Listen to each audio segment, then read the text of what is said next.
If you have ever been stuck on the freeway after a car accident or in need of roadside assistance to tow your car, now imagine a future where roadside assistance isn't just slow, but potentially very hard to get.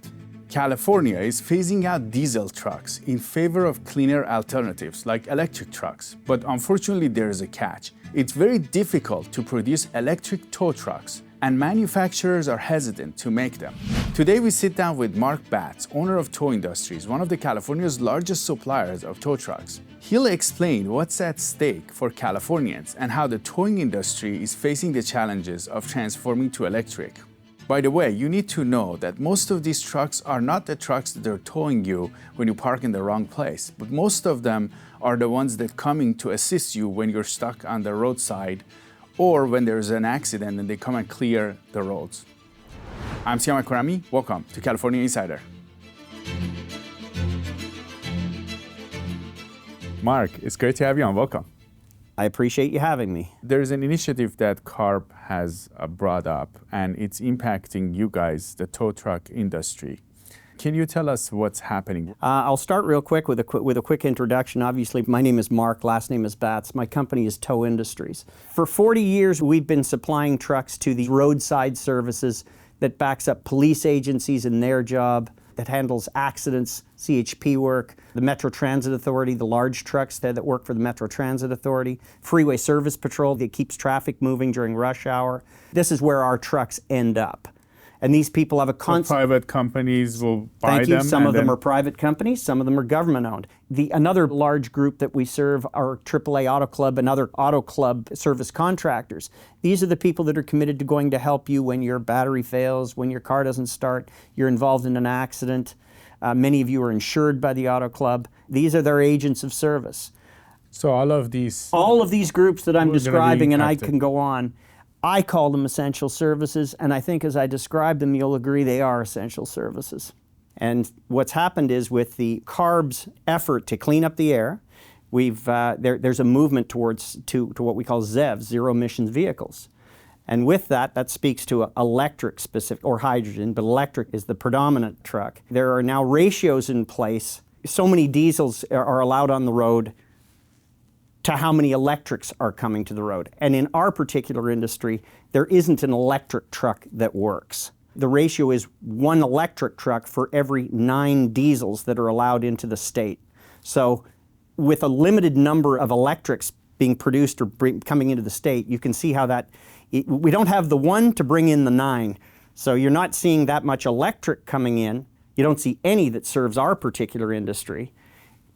There's no manufacturer right now that is making electric. There are electrics being made. They don't work in the towing business specifically, and they all have limitations through all industries in that they only go so far, they're heavy, they're expensive. There are a number of things that make it difficult. In our industry, regardless of cost, there isn't an electric truck that works for us at this time. That next technology hasn't arrived for us yet.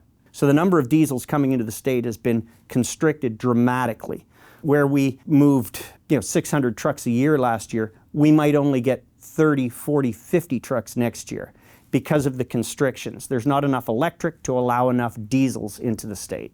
When does this regulation go in place? Is it already in place? Regulation's already in place as of January 1st of this year. So how would this impact us? Now, the first thing that happens is if the number of trucks to us is restricted in a great way, we simply can't build new ones. We can't exist without building new trucks. So first and foremost, the first people that are hit is us. If we don't have the trucks to put bodies on, to put out on the road, we'll be impacted quickly in that we won't have stuff to build first. The second piece of it is the entity that's doing this, these essential services that I refer to, will not be able to buy new trucks. And that will make their business difficult. The Metro Transit Authority, for example, or the Freeway Service Program on the road. You live in Los Angeles, it's the free service that's on the freeway. Should you break down, run out of gas, whatever it is, it's free service on the freeway, white trucks. Those contracts are typically 3-year, 4-year. As those contracts rotate out, the demand is that they all have new trucks when they go on each and every, at the commencement of every contract. Without new trucks, those numbers are going to be affected. They won't be able to get the contracts. They won't get the trucks to satisfy the contract. The trucks that are on the road are the ones that are now being classified as dirty. Well, you're keeping the older, dirtier trucks longer because there aren't replacements. The trucks that we put on now are, of course, it's not electric, but the diesels are the cleanest. These new trucks are the cleanest diesels yet. So as time goes on and we can't use these cleaner trucks, the dirtier ones stay on the road, and we don't have that next change out, call it to cleaner trucks or to the electrics. At the end of the day, our customer doesn't have the trucks that he needs to keep his business moving forward. And these trucks do wear out, meaning so they do have... end users, it will probably impact them. Absolutely, they'll run shorter more. trucks. So if there's accidents in the freeway, it could be longer. You brought me right to it, exactly. You're going to find that these, I call them essential services, are going to be starving for the new equipment they need to keep their communities moving and their businesses moving. You mentioned that this regulation will cause some of the trucks to be moving there will be less trucks available. Sure. And then as a result of it, we're going to have potentially less essential services. Sure. Are there any other challenges? There's only one other thing I didn't mention, and that there are carve-outs for used vehicles coming in from out of other states. If you can imagine, a new tow truck that is not compliant in California only has to have 7,500 miles on it in order to be brought into California, and it can be registered here. So it encourages a dealer, for example, or a builder of a truck in Arizona, to sell it to somebody, have them run 7,500 miles on it, and then it's saleable into California. So you can bypass all of these regulations. You can bypass the rules if you're used. Right, if there's and the California trucks that are all coming in, the other thing that we didn't speak of was they're all tagged with a penalty, okay? So not only are these electric trucks shrinking the supply, they're all flagged with a penalty. You pay $9,000 more for a California truck. For the diesel ones. For the diesel one, because it's being marked for extinction. There's a penalty so it's $9,000 more expensive than you can buy it in Arizona. So as it becomes increasingly more difficult for a tow truck driver, for a towing entity to buy a new truck, he can go to Arizona and buy it used, right? If it's got 7,500 miles on it, it's non-compliant. You're bringing in a dirty truck and you're harming the California suppliers because Arizona is being given the business. So nothing's been accomplished. You're not getting rid of dirty trucks and you're not supporting California business. And it's a loophole that just shouldn't be there. But for the California group of suppliers, we saw this shortage coming, and it pushed us to buy in large volume trucks that are compliant today and would be compliant moving forward so that we could keep our business moving until there was some resolution with CARB that we hopefully were going to achieve. So at the beginning of the year, we took on, whereas I usually stock 50, 75, 80 trucks, I had to buy as much as 300 of them at the beginning of the year and house them so that I had a supply to keep my business moving through the year. And we're using them up, but that supply is running out. When is it going to run out? Loosely, I've probably got 90 days until we're out of chassis, and then we've got a problem. What about your peers? You said you're the largest one. Are there other companies? There are other smaller dealers in Southern Cal, and there are other dealers Northern Cal as well, and along the way. They're experiencing the very same issue that I am. Did they stock up too, or they? They did stock up. Some of us, as one of the larger ones, we took on, there's an expense that comes with this. You're buying these chassis, you have to pay for them, you have to floor them, carry interest on them, and of course you have to house them. And real estate's not cheap in our part of the world. We've taken on all of these costs this year, starting January. And you're hoping to resolve this with CARB, right? We're hoping for two things.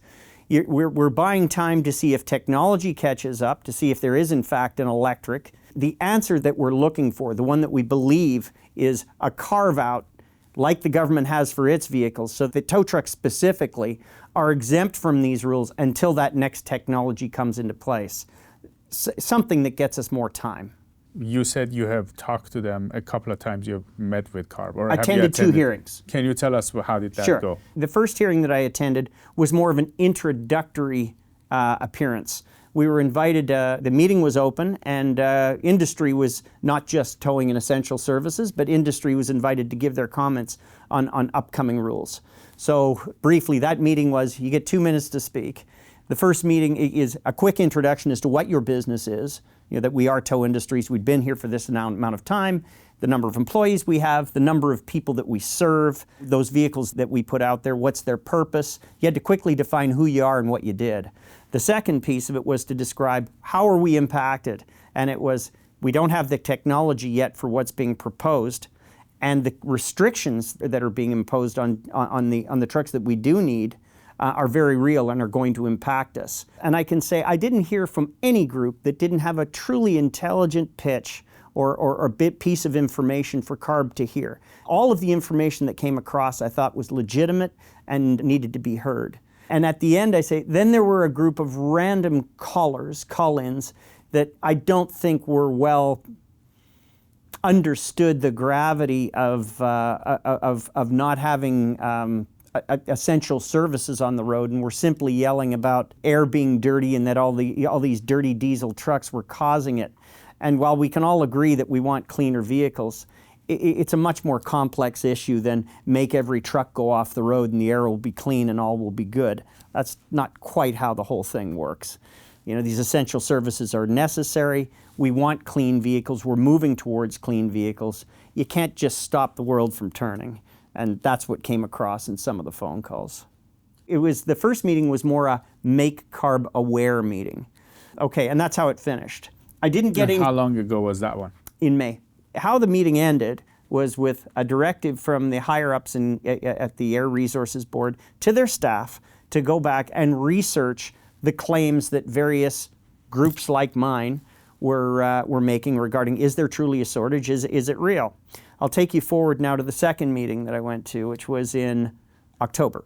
In October, they very quickly, the CARB group, I'll say, I was impressed that I thought I might be going back to, the impression of industry in general is that CARB is, call it, uncaring of concern. I didn't find that. At the second hearing I was at, it was opened with, we were made aware by industry that we do have a problem with regulation, and they spoke to this towing and essential vehicles sector specifically and said, we're aware we have a problem. We ended that meeting with a question.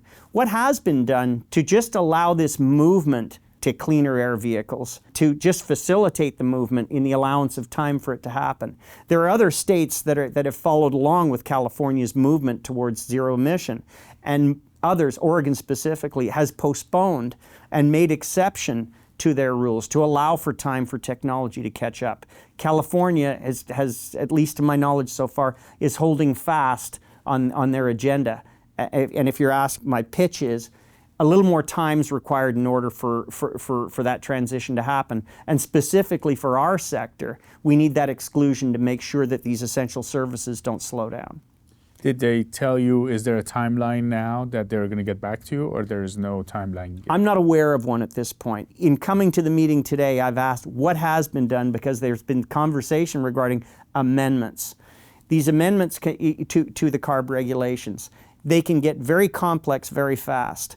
It speaks to how many electrics or how many new compliant vehicles have to come to the market in order for the legacy engines that we now use. But for the number of electrics that are getting built, it's still very small, right? It constricts. How many electrics are there? I can't be specific as to how many are getting small, built. Right? It's allowing for 20%, to pick a number, less, or call it 80% less diesels to come into the state because there isn't enough electric to offset it to satisfy the ratios that are now in place.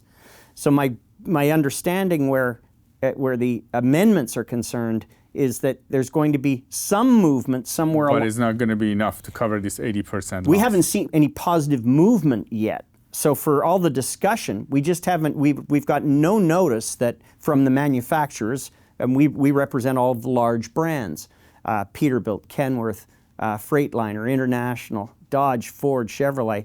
The numbers of those trucks that are coming into the state, we're not aware of those numbers going up. Now, CARB, the board, has taken the position, and I can't. I only point out what their position has been, is that there are carve-outs in the regulations that allow for truck manufacturers through credits and other passageways, that there are ways for the manufacturers to get the supply of necessary trucks into the state for our industry and others.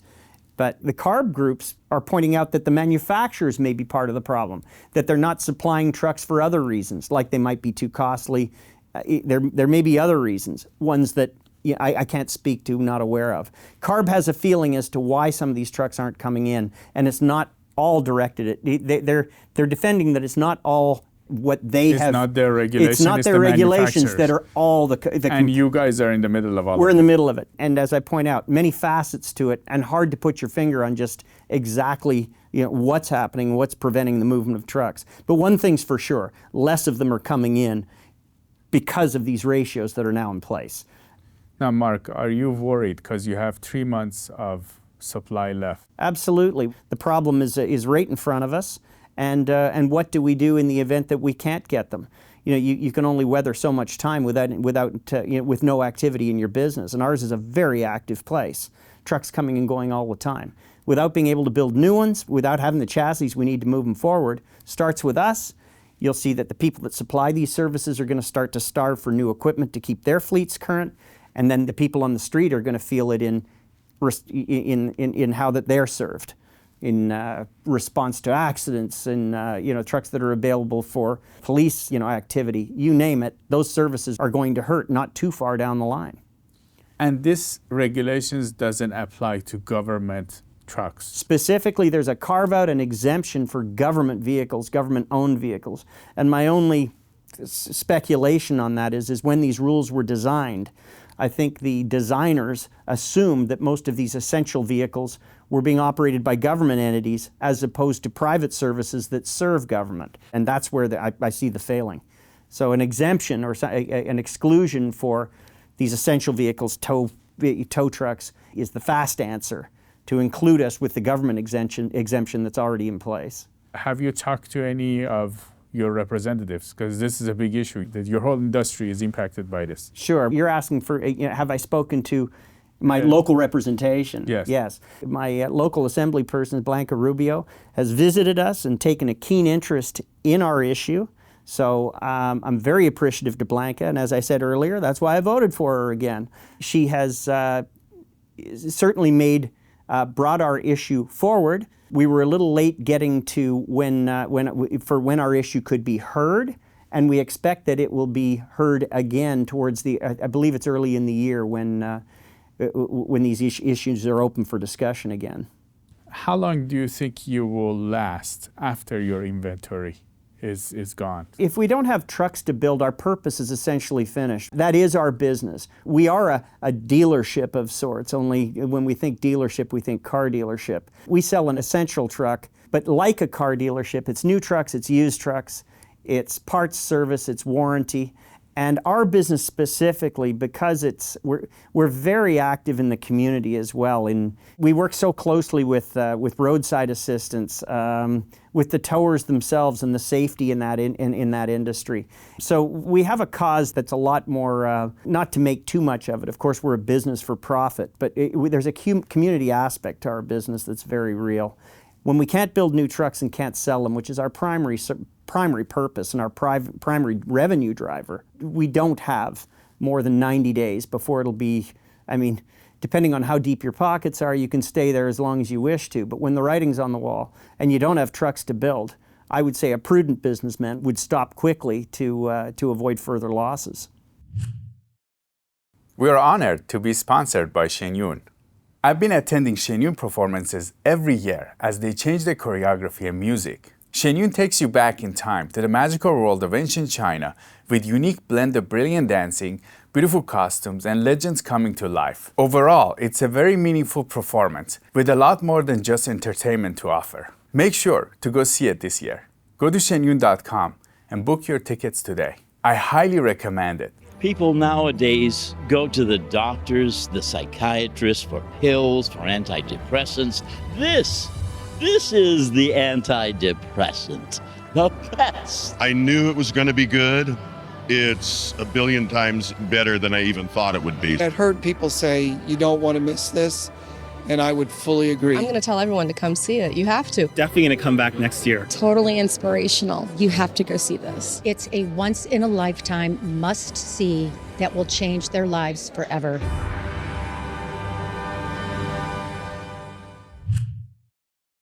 You guys are facing this regulation, but the government can buy these trucks without regulation, right? That's right. They're allowed to bring in vehicles, and they are exempt from the rules at this point, correct? Do you think this industry can be replaced by the government? No, not at all.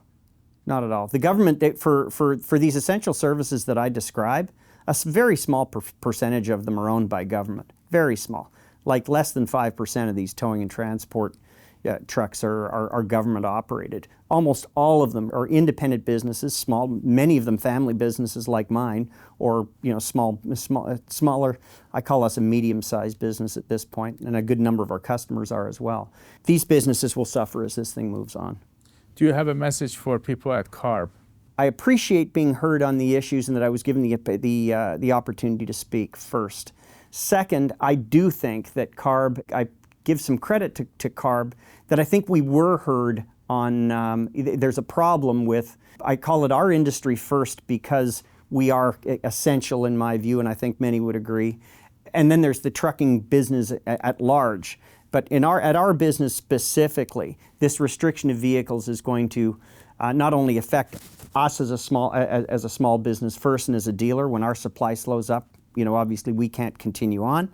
But the long-term effect is we're not going to have these emergency service vehicles that are needed until that technology comes into play. But by that point, are we hanging around until that comes to pass? And the answer is we don't have the ability to hang around and wait for the technology to pass. We need that exemption in order for, or time for us to continue serving until that next product is available. And at that point, again, we are the agent of change that'll take the dirty ones off the road and put the new, cleaner ones on. So we come back to the production area. This is where the trucks come together. Now, these guys are more than likely on break right now. That's why it's a little quiet. But you see how these trucks start? They come in as a chassis. They come in like this. Exactly, and you'll see how they finish. Something like this. Obviously, they're different sizes, okay? So we move everywhere from what is a Class 5 truck to a Class 8. So specifically, we can start with one of each. So this truck is a Class 5 truck. This is a truck that's used for day-to-day towing. An auto club service provider would use this. Somebody servicing somebody with a CHP contractor would use this truck. This is a very common truck. You'll see it all the time. The next size up is the truck beside. This is a Class 6 truck. It's 21 feet long. This is a truck, again, it's a little bit better suited to hauling 2 cars. Has a wheel lift on the back. You'll again find this. You'll see this one's painted Auto Club colors, like the AAA. So for AAA. This one will be with a AAA service provider, for example. And they likely do CHP work as well, and could very well be doing police work in their area also. Now we move to something a little more exciting. This truck here, that's a 50-ton rotator. That particular truck is on the road for heavy-duty use. So this truck, for example, the boom will rotate from side to side. It has the ability to do the recovery of a heavy-duty truck off the side of the freeway without obstructing lanes of traffic because the boom will swing sideways. Wow. This truck was sold to a big customer's, longtime friend customer of ours, Dave McClure with Roy and Dots. And he's also a FEMA contractor. So most of these contractors that are buying from you, that are doing all these essential services, are private companies. Thank you. Most of them are privately owned companies doing work that serve all community. Correct. Is there any electric that you have here? Nothing. We don't have one available. The manufacturers are not? The manufacturers do not have one yet that we've been able to incorporate into, that we've been able to put into service. And the number of diesels has been limited as a result of the push towards electric, which we're in favor of. We just don't have the technology yet. Wow. Our net is closer to 2%. Wow. So it's we sell the expensive item, but it's very. But our margins are certainly. Yeah. I mean, we earn a living, of course, but we operate on tight margins. Wow. You get a glimpse at the back. There's more as you go back. So these are all inventories. That's right? it. That's all brand new equipment towards the back here. Once the current supply of combustion engines that are acceptable into California run out, the public will be affected. Bill Salazar is the owner of Royal Coaches, a family-owned towing business that has been in operation for 55 years. For example, we have a tractor trailer that's rolled over on a major thoroughfare, on a major freeway, blocking all lanes, and our heavy recovery equipment would not be able to go out because we just don't have electric recovery heavy-duty trucks, or we get out there on the scene and the current technology, we wouldn't be able to do the job. We wouldn't have enough electricity and time to upright this tractor trailer, and basically the freeway's blocked, costing millions and millions of dollars every minute that goes by until this freeway gets opened up. Or how about, say, your daughter or your wife breaks down on the side of the road and they need to get picked up by a tow truck and towed into a repair facility. Well, what's to be of that if there's no compliant equipment to be able to provide that service? And it goes on and on and on with the domino effect. As we're seeing currently is that the manufacturers of the equipment and the distributors, such as tow industries, once their supply of chassis that they would use to mount their recovery or tow truck equipment on, once that compliant chassis runs out, which is anything built after 2024, we don't know where we're going to go. All the hundreds of tow truck companies in California and of service providers, as this starts affecting us, what is going to be used to be able to get a disabled vehicle off the freeway? To transport a tractor trailer that supplies food to the supermarkets where we buy our food. So the trickle effect is just going to start broadening out and out and out, up until the time that we have the technology to be able to support our industry. I spoke to CARB. I told them how long we've been in business, that we're a family business, how many employees. We employ over 75 people, how they're going to be affected. And my feel is that they are listening. They understand that there is a problem and they are looking to work with us, but it just doesn't seem like it's happening fast enough. It seems like there's talks, but then we don't see any solutions coming down the line, and time is running out. And that's what has us so worried, is that we're up against these new laws that constrain our industry, but we're not getting any relief as of yet. So our hopes is that the governor, that CARB is listening, and that they're going to make some changes to be able to give us the relief that our industry so desperately needs, without having to worry day in and day out, what is going to be of tomorrow? We do want clean air. We do want to comply, but we need more time. And to get that time, we need an exemption as an emergency vehicle. Let us know what you think of this story, and if you like our coverage at California Insider, make sure to check out the Epoch Times. This is a newspaper that started by a group of Chinese Americans because of human rights abuses in China, and we are part of the Epoch Times newspaper. Also, make sure to reach out to me at Siyamak at californiainsider.com with any story ideas that you may have. Thank you.